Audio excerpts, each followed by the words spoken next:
Olá, seja bem-vindo. Começa agora o espaço mais democrático na rede mundial de computadores. A tecnologia sempre a serviço da informação e do entretenimento. Eu sou Márcio Chaves e nesse bate-papo de hoje nós vamos estar falando com Alan Seringalha. Ele que é fisioterapeuta e sanitarista. Isso mesmo, nós vamos estar falando também sobre medicina chinesa nesse bate-papo aqui daqui a pouquinho. Mas antes, iniciar com um cumprimento aos poderes constituídos, executivo, legislativo e ao judiciário. E um cumprimento sempre especial a você que faz parte do quarto poder, que é a sociedade organizada. Vamos nesse bate-papo de hoje, nós vamos estar falando com Alan. Alan, seja bem-vindo, é um prazer tê-lo aqui conosco. Ele está participando online, né? Nós temos agora essa modalidade, isso que veio para ficar, né? Seja bem-vindo, Alan. Seja bem-vindo, é um prazer tê-lo conosco no programa. Oi, Márcio, muito obrigado pela oportunidade, a todos que nos assistem, os que nos ouvem, presentes aqui conosco nesse momento.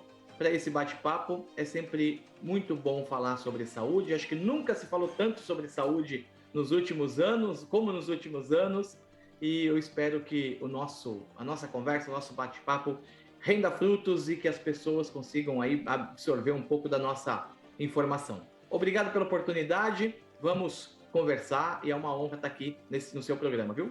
Alan, primeiro um prazer, né, a gente estar aqui nesse contato e você prontamente atendeu ao nosso convite e se dispondo aqui, você que tem uma agenda que eu sei que é difícil ter um horário nessa agenda e você conseguiu essa condição para a gente, para estar falando sobre justamente isso, sobre saúde, né? Em tempos de pandemia a gente redescobriu a forma de se comunicar e as pessoas começaram a observar mais a sua condição de saúde. Ficar em casa fez com que muitas pessoas tivessem mais tempo para olhar para si. É mais ou menos isso? Sem dúvida, Márcio, sem dúvida. Eu acho que nós estamos num momento tão delicado, né, do mundo, na verdade não só em termos nacionais, mas em relação ao mundo todo. É um momento tão delicado, um momento em que a gente precisa tomar muito cuidado, um momento em que a gente tem que olhar muito para a nossa saúde. Esses últimos anos, vou falar de 2 anos para cá, né? Então, a gente viu uma escalada da busca pelo autocuidado, uma escalada pela busca de uma saúde melhor, né? O que antigamente a gente tinha um conceito de saúde diferente, hoje o nosso conceito de saúde ele é um conceito de saúde ampliado e eu gostaria de ter essa oportunidade da gente bater papo, conversar. De fato, como você falou, às vezes a gente tem uma agenda tão cheia, tão corrida, de tantas atividades, várias frentes de trabalho que a gente adota, mas falar de saúde para a população, ela é quase que uma obrigação de todo profissional, ela é quase que uma regra que a gente tem que ter aqui. Então, vamos bater papo, vamos falar, pandemia, saúde integrativa e o que tem por vir daqui para frente. Me fala um pouquinho me fala um pouquinho sobre essa questão da medicina chinesa. Você tem expertise com a medicina chinesa, é isso? Isso. Eu trabalho já há 22 anos com medicina chinesa, mais ou menos nesse período, uns 20 anos com práticas integrativas complementares de saúde. Evidentemente que naquela época não se chamava práticas integrativas, essa é uma terminologia mais recente. Antigamente se chamava terapia alternativa, né? Ou a naturopatia ou naturologia, que são técnicas que nós utilizamos de ferramentas naturais para proporcionar equilíbrio no corpo, né? Perfeito. E a medicina chinesa, ela é o meu carro-chefe, minha frente de trabalho em consultório, e a acupuntura, enfim, as práticas corporais chinesas, eu tenho uma inclinação muito forte para isso e eu levo isso como carro-chefe para promover saúde. As terapias integrativas, eu posso dividi-las em terapias que podem ser curativas e também preventivas. Como é que eu posso separar essa condicionante? Porque a gente tem muita medicina curativa, né? Até mesmo a tradicional, a gente observa as pessoas tratando já do mal. E existe também aquela questão da prevenção quanto a esse malefício.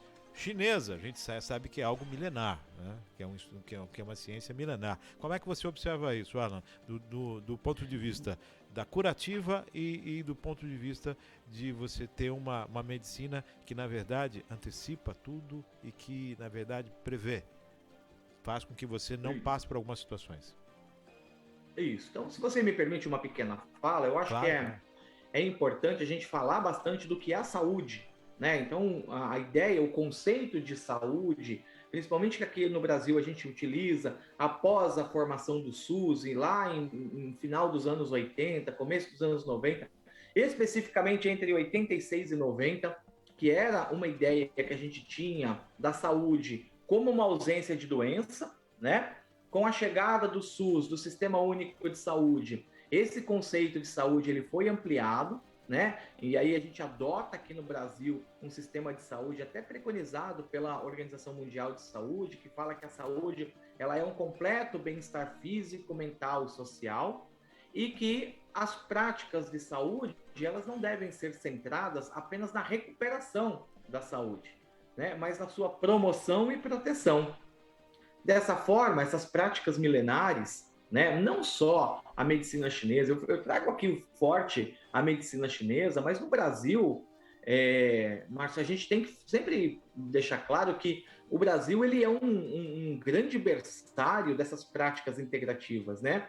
As práticas integrativas no Brasil, elas estão presentes aqui desde a sua formação, né? Então, pelo menos em 300, os 300 primeiros anos de Brasil, né? Então, desde o seu descobrimento até a chegada da corte portuguesa aqui, evidentemente que era um outro modelo de saúde, mas foi comumente utilizado e firmado, né? Esses modelos alternativos, né? Que depois tornou alternativo, mas era o único carro-chefe que tinha. Era Nós um estamos modelo, falando, né, nós estamos falando da medicina, curativo. dessa alternativa, inclusive das benzedeiras, das pessoas que exerciam a medicina alternativa naquele momento. Perfeito? É isto? Sem dúvida. Sem dúvida. Se a gente olhar aqui para a nossa biografia, quem daqui que nunca tomou um chazinho para curar aí uma dor de Nossa. barriga, uma dor de cabeça, alguma coisa? Quem que não foi numa benzedeira? Se a gente pesquisar, e eu aqui no meu trabalho como sanitarista, ligado à universidade, eu trabalho com medicina da família e comunidade, e muitas vezes eu vou nessas comunidades do Brasil profundo, cidadezinhas de DH muito baixo, do interiorzão mesmo do Brasil, o que a gente vê lá é o trabalho ativo das parteiras, o trabalho ativo das benzedeiras, o trabalho ativo do pajé, do xamã, do prático, as né? Que tem terapias ali as suas integrativas, garrafadas, enfim. as terapias integrativas fazem parte do dia a dia. Muitas pessoas não têm nem ideia e que, na verdade, já participaram em algum momento junto a uma terapia alternativa, integrativa, Sem como dúvida. você mesmo disse. Então, isso Sem faz dúvida. Se a parte gente olhar, do dia a dia, né? Aquele chazinho da vovó, aquela sopinha da vovó, então aquele jeito, aquele banho para tirar a febre, aquela situação toda que envolve essa questão da terapia integrativa. é isso, exatamente isso. Se a gente olha aqui para o nosso passado aqui, quem que nunca colocou batata picada na testa para diminuir a febre, Olha tomou só. um banho, faz um escaldapé, colocou lá um unguento com uma determinada maceração de ervas para diminuir a coceira, diminuir a dor? Isso daqui é uma prática popular. De uns anos para cá, né? Claro que por muito tempo aqui no Brasil, sobretudo lá entre 1900 até 1930, 40, essas práticas elas foram de certa forma negligenciadas, né? Não negligenciada, colocada um pouco de lado. E aí Marginalizada ao seria o caso? longo dos anos, Preconceito. Um certo preconceito? olha, na verdade, eu vou sempre existe um pouco do preconceito, mas eu vou usar um outro termo aqui, que é o que a gente chama de racionalidade médica, Ah, perfeito. que é a Gostei do termo. adoção de uma forma de medicina. Aqui no Brasil, nós adotamos um tipo de medicina, né, que é essa medicina ocidentalizada, esse modelo hospitalocêntrico, esse modelo medicamentoso, onde o corpo, o diagnóstico, a fisiologia, ela está puramente voltada no indivíduo, no corpo. Essas racionalidades médicas, as orientais, as tradicionais, o que a gente pode chamar de antropomedicina, né? A medicina das populações, né?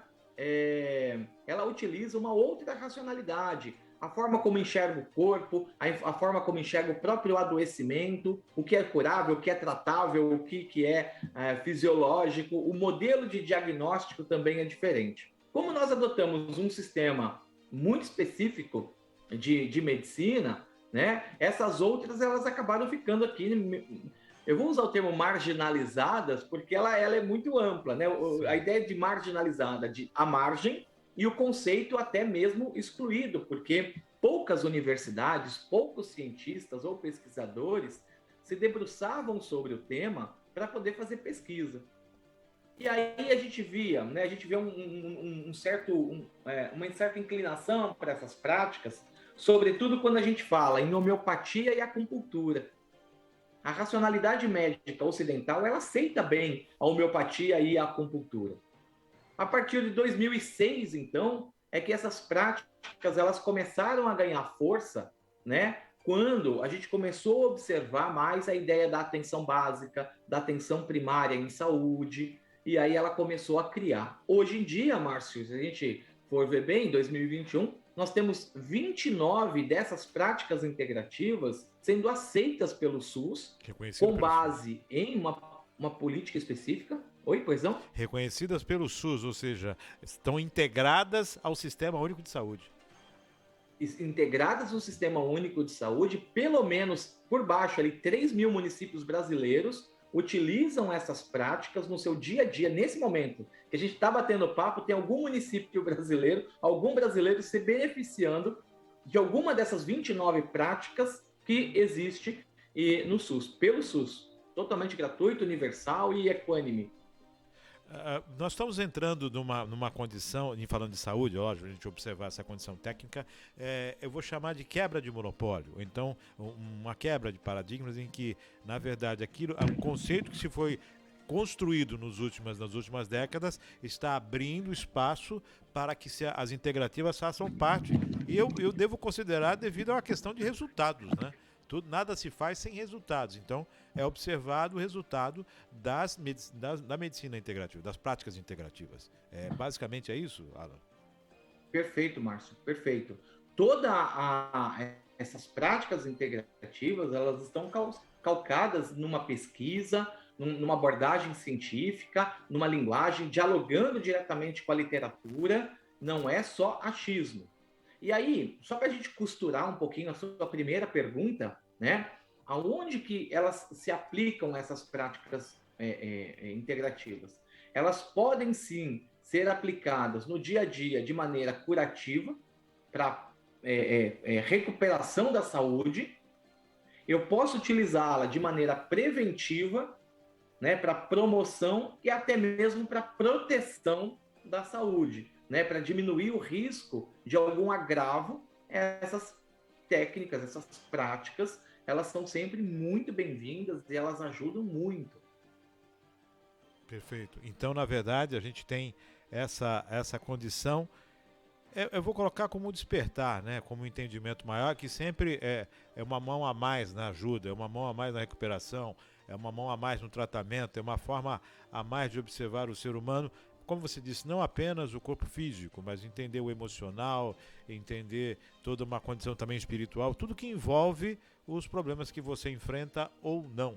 As respostas que o seu físico tudo dá, as condições que você enfrenta na vida ou não. Perfeito, é isso aí. A gente observa que antigamente havia uma briga muito grande, há uns 20, 30 anos atrás, havia uma briga, essa ideia da marginalização das práticas integrativas, esse pré-conceito de que as práticas integrativas eram apenas uma prática de curandeirismo ou uma prática de charlatanismo, né? Não que isso não tenha, tem, em todo lugar tem, qualquer prática, até na racionalidade médica ocidental, existe isso acontecer. A gente vê casos e casos constantemente acontecendo, mas ao longo do tempo, a gente observou que as práticas integrativas, a medicina chinesa, qualquer que seja, né, a acupuntura, por exemplo, ela não chega para substituir, né, a medicina que a gente pratica aqui. Né? E tampouco né, ela vai brigar com essa técnica. Ela é complementar. Por isso que o próprio nome já diz, né? Práticas integrativas. Elas integram e complementam a saúde. Então, são técnicas que eu posso usar desde lá de uma pessoa que não tem problema nenhum, né? Uma pessoa saudável para prevenir, para se proteger, né? Fazer uma prevenção de uma saúde, até mesmo alguns pacientes que estão lá num quadro já quase que irreversível, né? Então, a gente observa nos cuidados paliativos de pacientes graves, essas práticas integrativas elas ofertam a esses pacientes um conforto, ofertam a esses pacientes uma melhor consciência, uma proteção, e elas são sempre muito bem-vindas, né? Elas não brigam, muito pelo contrário, elas integram todas essas práticas aí. Alan, me corrija se eu estiver errado, mas você também é sanitarista. Então, quando eu observo uma prática integrativa aliada a uma medicina contemporânea, dentro de uma condição que eu observo também, a condição sanitária, ou seja, a influência do meio sobre a minha qualidade de vida e a minha qualidade de saúde, há aí uma abrangência ainda maior. Ou seja, você além de fisioterapeuta, você também é sanitarista. Então, o seu olhar, ele abrange também o meio em que a pessoa vive. Basicamente é isso? É isso aí, é isso mesmo. O termo adotado por muitos profissionais de saúde, por ser sanitarista, ou temporariamente sanitarista, né? O fato de eu trabalhar também com as coletividades. Né? Então, as minhas práticas, né? O que eu desenvolvo, porque o que acontece? Eu ministro muito curso, eu dou aula, né? Numa universidade, a gente faz alguns trabalhos de extensão, de pesquisa. Então, o meu trabalho aqui, evidentemente que eu tenho um consultório, né? Eu atendo clinicamente, porque eu amo de paixão fazer isso, eu gosto muito de trabalhar com a medicina chinesa, trabalhar com as práticas integrativas, isso daí é uma coisa que eu não vou deixar nunca de fazer. Mas eu tenho uma outra frente de trabalho que é utilizar essas práticas integrativas de maneira coletiva. Então, fazer a aplicação dessas práticas, né, em comunidades, para melhorar a qualidade de vida, para melhorar o dia a dia dela, entendeu? Então, compreender que as práticas de saúde é uma prática de fortalecimento da cidadania de todos. Perfeito. Quando a gente fala na condição sanitária, que muitas vezes no meio em que a pessoa vive, ela acaba em condições insalubres e isso afeta sim a sua condição de vida. Muita gente fala com os trabalhadores que prestam serviço em áreas com uma condição de risco. O mesmo se aplica no dia a dia de uma família que vive uma condição que não oferece as condições sanitárias, né? Aquela questão do esgoto Sim. tratado, da água encanada, de uma condição de acesso às políticas públicas, acesso à rede de saúde, acesso à condição preventiva, quer dizer, a questão sanitária, ela engloba a forma com que a gente vive em sociedade e lida com aquilo que é necessário de um tratamento específico para não gerar malefícios. Isso, é isso aí, perfeito. Essa é exatamente a definição. Muitas pessoas acham que a ideia de sanitário está ligado, né, à higiene, né, única e exclusivamente à higiene, ou a um banheiro, ou alguma coisa assim, né, um processo sanitário ligado apenas à higiene. Mas não, a ideia do sanitarismo é trazer a coletividade para compreender o conceito ampliado de saúde, que não é a ausência de doença. Se a gente observa hoje numa comunidade, perguntar para algumas pessoas o que é ter saúde, né? Então a gente vê, né, até legalmente, se a gente vê a construção do Sistema Único de Saúde, ele preconiza isso. A própria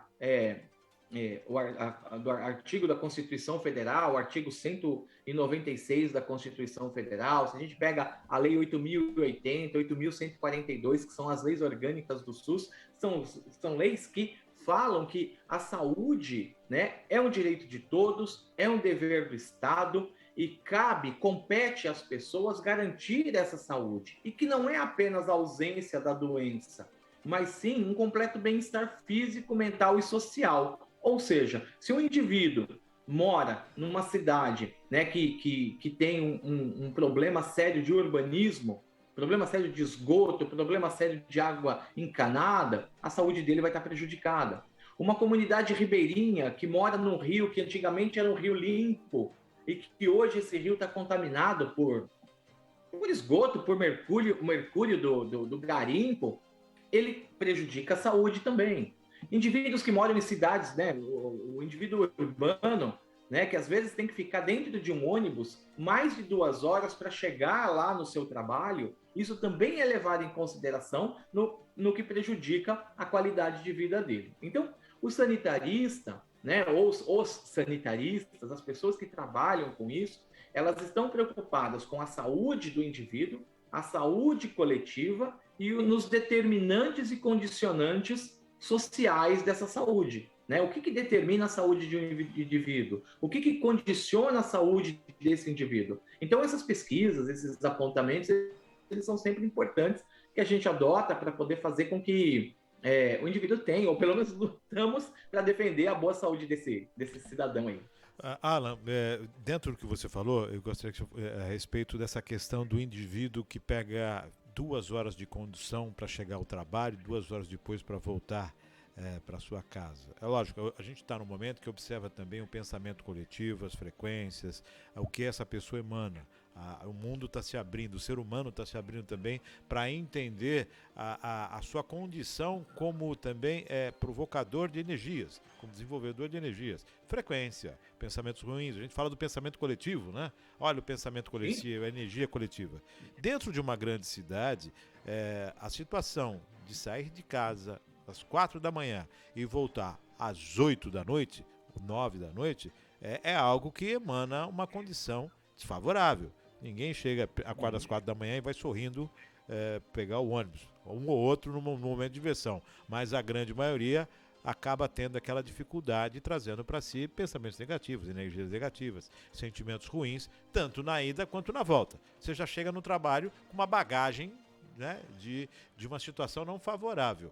Como isso afeta, como você pode falar para os nossos telespectadores, como isso afeta a pessoa na sua saúde?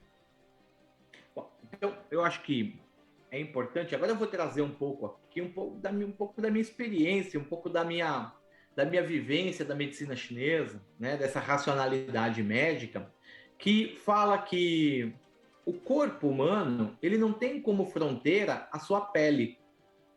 Né? Então, muitas pessoas acham que da minha pele para fora é o ambiente externo, da minha pele para dentro é o meu corpo físico. Né? Dentro dessas práticas integrativas, dentro do que a gente estuda, e na verdade a própria física hoje em dia já coloca isso, que nós somos aqui um aglomerado de energias. Eu não tenho apenas um corpo físico, né? Eu tenho um corpo físico, um corpo mental. A gente observa que a própria pandemia, por exemplo, ela trouxe inúmeros outros problemas junto com ela, né? Quando a gente olha, né, o adoecimento pelo Covid-19, a gente não fala apenas do vírus. Tem pessoas que estão extremamente adoecidas não porque pegaram o vírus, na verdade tem algumas pessoas que estão em casa ainda. Mas tem pessoas que estão adoecidas por conta de depressão, né, por conta de sair de casa é um ato extremamente ansiogênico para muitas pessoas. Sair de casa é ter uma ansiedade tão grande, um medo tão grande, que ela paralisa.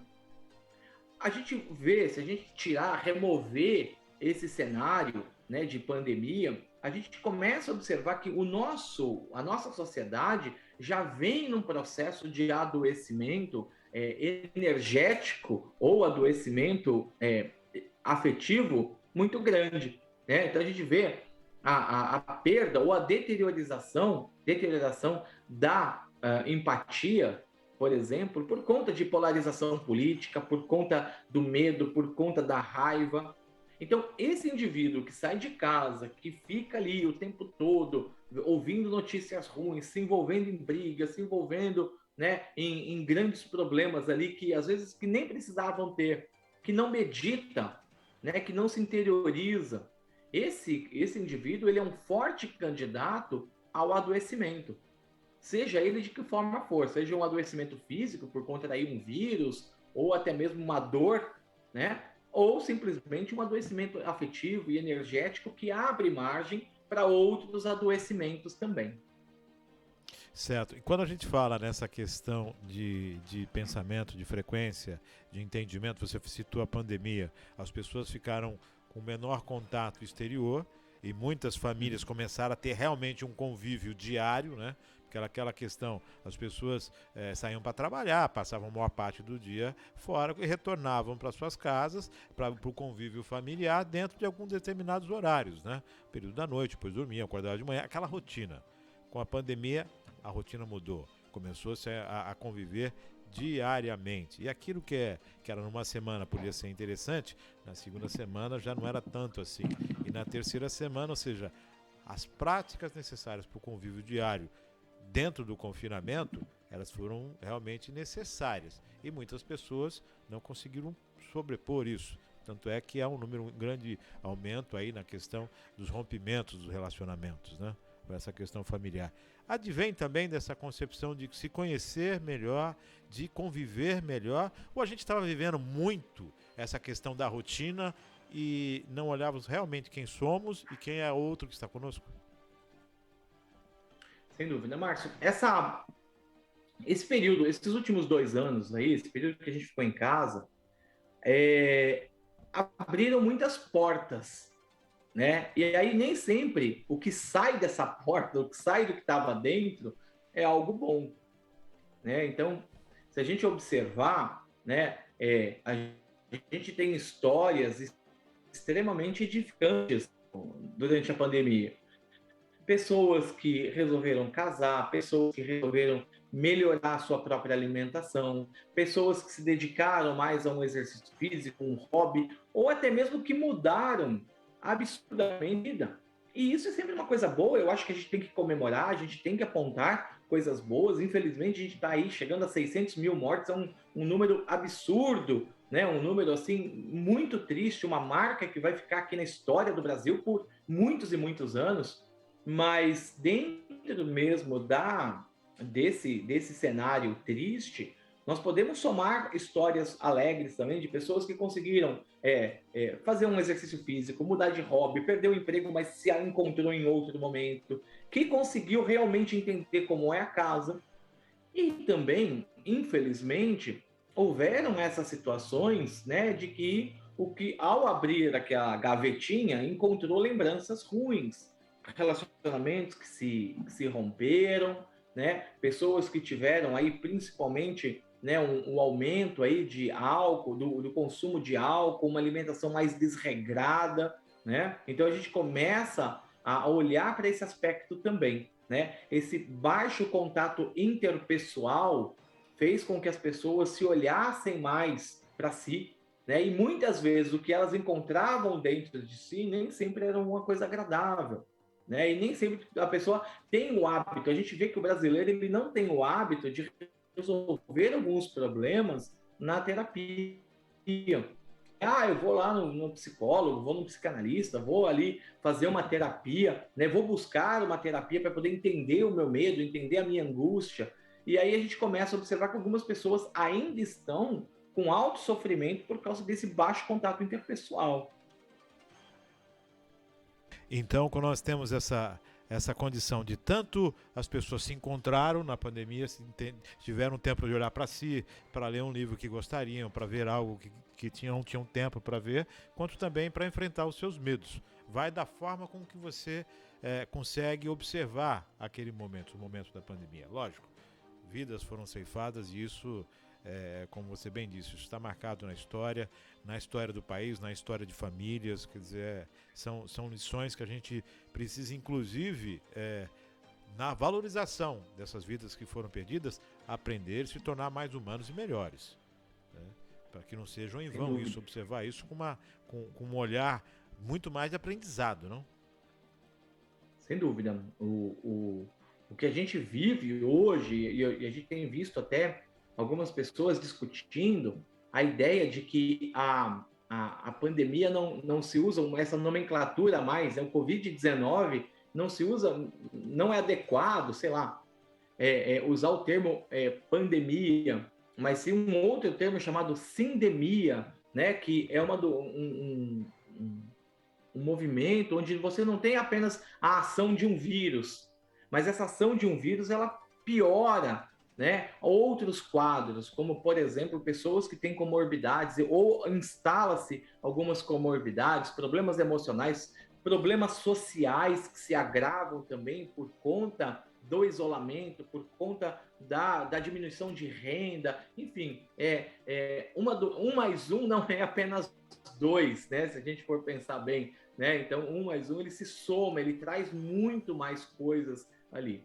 Tem histórias boas, tem histórias ruins. Eu acho que agora, nesse momento, até esperamos e vamos vibrar ali, né? E tomar a Deus que isso acabe logo essa pandemia. Ao que tudo indica, a gente está caminhando, né, para uma diminuição de casos. Ainda não acabou, mas essa diminuição de casos vai, uma hora e rápido, vai diminuir, vai acabar. E aí a gente tem que olhar tanto para as nossas lágrimas quanto para os nossos sorrisos, buscar valorizar a vida. Eu acho que a lição que a gente vai sair, né, vai tirar dessa pandemia, dessa sindemia, desse período tão difícil que o Brasil está vivendo, é uma lição muito boa. Esperamos que seja muito boa. Para que seja boa, eu preciso ter consciência. Para ser boa, eu tenho que me debruçar numa meditação sobre tudo isso que aconteceu. Né? Agora, na hora da tempestade, a gente tem que se proteger. E depois entender o que teve de bom e o que teve de ruim e trabalhar isso aí num campo individual e no campo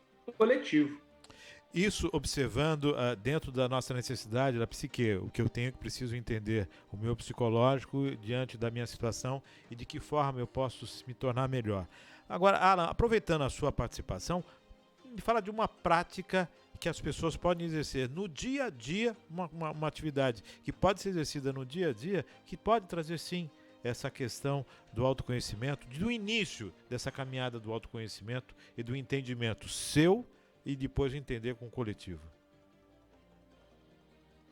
Existem algumas práticas, Márcio, que elas precisam ser conduzidas, evidentemente, por uma pessoa habilitada, né? Um terapeuta, um profissional de saúde, alguém que tem uma formação para isso. Mas nesse processo que a gente tem discutido, nesse processo que a gente tem abordado aqui, algumas práticas muito simples elas podem ser adotadas, como por exemplo a consciência corporal, né? Então, quantas pessoas aqui, né, já conseguiu deitar no chão ou deitar na cama ou deitar num sofá simplesmente para perceber o corpo? Como que o pé tá, como que a perna tá, como que o quadril, será que o quadril está encaixado, será que a coluna está reta, tem algum ponto de tensão, algum ponto de dor, né? Será que a articulação da boca, né, a articulação temporomandibular, ou seja, essa articulação aqui da boca, ela está relaxada, os olhos estão relaxados, a nossa mente está calma, está serena, né? Então, são práticas simplesmente que nos apontam para uma interiorização. Né? Então, por exemplo, a prática de autoconhecimento, essa expressão corporal, né? Consciência corporal, isso é sempre muito importante. Hoje, né, eu não sei exatamente quando está indo no ar, mas nessa gravação aqui, nós tivemos recentemente um apagão nas redes sociais, né? Então foi notícia no mundo inteiro, a gente ficou aí sem as principais redes sociais. E aí fica a pergunta, né? Nessa ausência de rede social, o que você fez? Né? Como que você lidou com isso? Né? Certamente para algumas pessoas nem fez diferença, mas para algumas pessoas fez uma diferença absurda. Né? Então a gente está acostumado, né, a usar os nossos dispositivos tecnológicos de alta densidade para poder se comunicar como quase que uma parte do corpo. Né? Então, o celular que funciona como uma parte do meu cérebro de armazenamento de memória, armazenamento de dados, uma parte do meu cérebro que tem a função de interação social através dessas redes, né?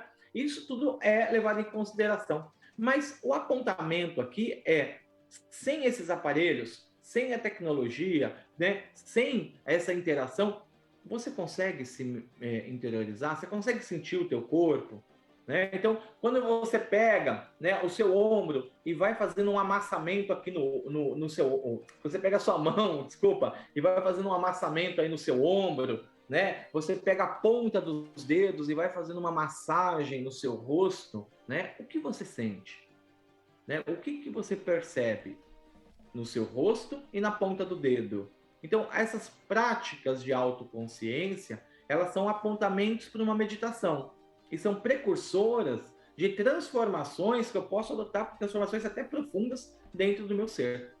É interessante você comentar essa questão dos problemas na rede social, que eles têm acontecido, não com uma certa frequência, mas não é a primeira vez que acontece, e muitas pessoas seguem a vida normalmente. Outras parece que perderam o chão, perderam a condição de comunicação, é como se tivessem totalmente isolados, né? Essa é uma preocupação muito grande na dependência da tecnologia. Lógico, nós estamos aqui utilizando a tecnologia. Você está num outro recinto, nós estamos aqui tendo esse bate-papo, tendo essa contribuição e estamos usando da tecnologia. Mas se não tivéssemos essa tecnologia, estaríamos utilizando o telefone, estaríamos usando alguma outra forma de interatividade. Mas a preocupação, aproveitando esse seu gancho, é nessa condição que as pessoas têm da dependência tecnológica. Caiu a rede social, como é que a gente faz? Usa o telefone, liga. Há não muito tempo a gente escrevia cartas. O Correio era a grande empresa nacional, né? A empresa que chegava em todos os lares. E hoje em dia é a internet, né? Então, essa dependência, a gente acaba confiando tanto na tecnologia, se entregando tanto à tecnologia, que acaba tirando uma parte do ser, do entendimento do ser, do que você falou, do convívio comigo mesmo, desse autoconhecimento. É isso aí. A gente sempre aponta, sabe, Márcio, a ideia do equilíbrio, né? A busca pelo equilíbrio. Nesse momento, agora, esse nosso bate-papo aqui, ele só está sendo possível graças à eletricidade, né? Graças à eletricidade, que liga aqui os meus aparelhos, que liga aí os seus aparelhos e que liga o sinal da internet, que eu nem sei como funciona tecnicamente, mas que me faz conectar aí a você, né? Então, a eletricidade eu posso chamar de uma coisa boa. Mas se eu pego aqui um prego, não façam isso em casa, pessoal, pelo amor de Deus. Se eu pego um prego ou seguro num fio descascado e tomo um choque que me joga longe, eu vou afirmar com toda a convicção de que a eletricidade é ruim. Então, o grande lance aqui, o grande segredo aqui, está no uso, né, na parcimônia, no uso equilibrado de tudo que a gente faz, né? Seja a internet, seja os aplicativos que nós utilizamos, seja a alimentação, seja a bebida, né? Enfim, a ideia, acho que a palavra aqui é o equilíbrio, que é um termo que a gente usa na medicina chinesa, chamado yin e yang, né? Os opostos complementares, a ideia absoluta do equilíbrio. Perfeito, Alan, perfeito. Nós estamos chegando já quase no finalzinho desse nosso bate-papo aqui, que está fluindo muito gostoso, está fluindo muito bem. Lógico, eu queria que você falasse mais sobre as suas práticas também, para as pessoas conhecerem as suas terapias, para que as pessoas tenham a oportunidade de entender melhor isso. Hoje tá muito mais disseminado, as pessoas podem acabar recebendo auxílio dos mais variados lugares, né? Hoje a utilização da internet facilita o atendimento terapêutico em muitas das condições. Eu queria que você falasse um pouquinho sobre isso, sobre a sua experiência e sobre as práticas que você exerce. Isso. Então, assim, eu tenho um consultório em Santos, na cidade de Santos, onde eu atendo pouco, até por conta da minha agenda, que ela é bem corrida, até por conta dessas outras frentes de trabalho, né? Eu leciono numa universidade e ministro muitos cursos também, né? Então, a gente vê hoje que muitas pessoas estão buscando cursos dentro dessas práticas integrativas, das mais diversas possíveis, né? Para poder ou trabalhar com isso, ou aplicar dentro da sua própria família, ou para autoconhecimento. E aqui eu destaco, por exemplo, um dos cursos que a gente ministra lá no meu espaço, que é o curso de Reiki, né? Que é uma técnica japonesa de canalização e imposição das mãos, que canaliza a energia, essa energia que promove cura, promove equilíbrio, promove consciência para a pessoa, e muitas pessoas buscam por isso, né? Daí as minhas redes sociais, né? Nas minhas redes sociais você pode entrar em contato comigo, se as redes sociais funcionarem, né? Então vocês podem entrar em contato comigo, Instagram, Facebook, tem um WhatsApp, a gente bate um papo, conversa, e eu tenho certeza que, não só através de mim, mas hoje aqui no Brasil a gente tem uma fartura muito grande de ótimos profissionais, uma fartura muito grande, inclusive no Sistema Único de Saúde, de muitas práticas integrativas. Então, eu convido, né, a todos que estão ouvindo aqui, que estão nos assistindo, que estão aqui em contato com a gente, que buscam um pouco mais sobre essa informação, o que são práticas integrativas, como que funciona, como que elas buscam, como ela pode me beneficiar, né? E essas respostas, né, você consegue facilmente encontrar na web, nas minhas redes sociais, eu te ajudo a buscar aí essas respostas e a gente vai formando essa grande rede, né, de saúde, cura e harmonização para a elevação do planeta.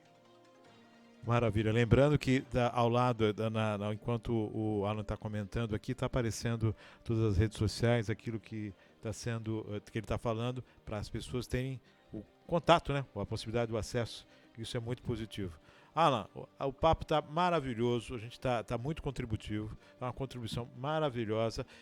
Teríamos condição aí de continuar nesse bate-papo muito tempo, mas eu sei também que você tem os seus compromissos, os seus horários, você deu estar participando aqui conosco, e fica o convite para retornar e a gente dividir mais vezes esse teu conhecimento aí com todos os nossos telespectadores aí, acompanhando essa evolução humana, que é sempre salutar, né? Que é sempre positiva. Torcer sempre para que o ser humano se torne cada vez mais humano e melhor, com certeza. É isso aí. Márcio, eu só tenho a agradecer. Por mim, eu ficaria batendo papo mais tempo, porque já quase pego uma xícara de café para a gente poder conversar, trocar ideia e continuar esse bate-papo, porque, embora a gente esteja aí a alguns quilômetros, né, o seu programa é um sucesso porque você deixa todo mundo à vontade.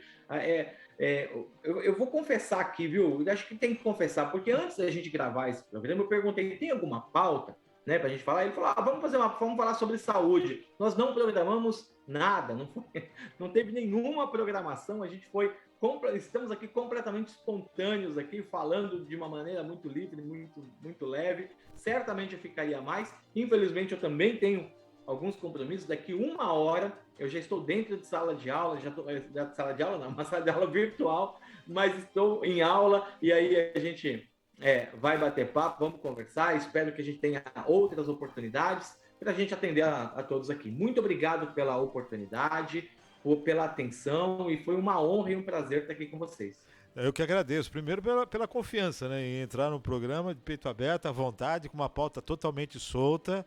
Vamos falar de saúde e, sem dúvida, você com a sua expertise mostrou que domina muito o assunto e com conhecimento extremo, sem dúvida. Eu que agradeço. E é um prazer tê-lo aqui conosco, né? E sem dúvida, vamos repetir essas pautas, vamos repetir a sua participação, que é muito importante, inclusive com mais pessoas na mesa aqui, um bate-papo, 3 a 4 pessoas, para a gente estar avançando ainda mais nessa questão. Quero agradecer a sua disponibilidade, quero agradecer o seu carinho e a sua atenção conosco, agradecendo sempre a todos aqueles que estão nos acompanhando nesse momento, agradecendo a Maria Clara aqui no controle técnico das operações. Desejando aí um excelente dia de manhã para quem está assistindo de manhã, à tarde para quem está assistindo à tarde, à noite para quem está acompanhando à noite. Fiquem com Deus, um abraço, Alan, e até o próximo programa, se Deus quiser.